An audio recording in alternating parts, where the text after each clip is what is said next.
Поскольку я не умею ни петь, ни танцевать, но я неплохо всегда писала, и это сочетение я написала на Creative Writing класс в 2008 году. Восьмом? Да. Вау. Я извиняюсь, что это на английском языке. Мы все понимаем. Не сюда. Ничего. It was 1998. The Soviet Union had just collapsed, and we had found ourselves living in a new country, Я слышу, она Kyrgyzstan. не понимает. Я не We понимаю. started to get used to new money called song, and the fact that some products like soap or matches would suddenly disappear from the stores.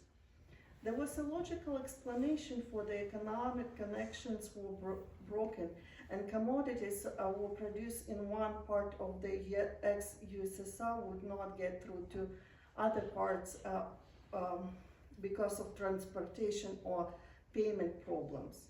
Yet we had to prepare for other inconvenience, living without natural gas or propane. Our house, like most houses in Bishkek city, was heated with natural gas, and most importantly, we were cooking only using a gas range. Very fast we faced a problem we never thought about: cooking without a stove. I must say that microwaves or toaster ovens were Ferraris for kitchens of Soviet people, and most of people probably did not know about their existence. When winter came, my mom had to sell her jewelry to buy some coal to heat the house, but she had no money left to purchase an electric stove. To cook food, we had to use a range we called samopalka, or cook over an open fire. My godfather made samopalka for us. He carved a small trench in the brick and put metal spiral connected to electricity in the trench. The spiral would get hot and bright red due to electric current. We would put pots and pans to the brick and prepare dinner this way. Samopalka was very dangerous. The metal spiral would overheat all the time and shorten our breaks quite often. Therefore, we had to turn the range on and off every 2 to 4 minutes to control this temperature. I went to a new store once and I saw the most wonderful electric stove oven there. It had 3 burners and an oven. It had an oven. The world sounded to me like a sweets it could bake. I was looking at it as a guy would look at a brand new hot rod. The stove had a symbolic name as well, Michta, which in Russian means a dream. The moment I saw it, the stove became the dream of mine. It cost about 2,000 soms, approximately $80. Not too much, you would say, but it was our monthly budget back then.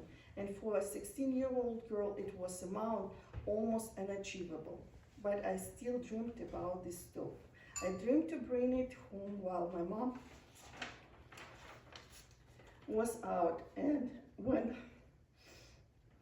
she would be back, my brother would blindfold her and bring her to kitchen, and it was a great surprise. Fortunately, God gave me an unusual combination of determination and enterprise ability. I knew that the other commodities like vodka had become in very short supply. That arose the production of home distilled spirits. The previous owner of our house had a hobby of making his liquor. Since he immigrated to Germany, his entire distillery equipment and books with recipes were collecting dust in an attic. I thought that I would make some liquor and sell it and maybe raise money for the stove. I told my mom that I was going to raise money for something. She was very surprised and did not like the idea of a young daughter selling spirits, but she had no money to give me for my pocket expenses. even for movies or ice cream, and she felt very guilty about that. In short, I played on her guilty feelings and made her budge. I used my savings for the supplies since it was full and could use fruit from our garden and did not need much. I followed the recipes from the book and I found in the attic, and in several weeks my first production was ready. I think I had beginner's luck. I sold my spirits in a local market in 30 minutes. I used the raised money to buy more supplies and make more liquor. In 2 or 3 months, I had complete production and made liquor every weekend. Pretty soon, I had enough money to buy the stove. My brother and I went to the store. I was full of pride when I took my money out and paid for it. The stove was delivered the next day. We could not manage to get our mom out of the house, but when the delivery van came to our house, she was so surprised. "It's okay, Mom," I told her. "We just have something for you. I have a dream." Many years passed by. Our financial situation improved and the natural gas issue was resolved. But we still have this electric stove and with a meaningful name as a symbol of tough times we had. It reminds us that with some determination, everything is possible.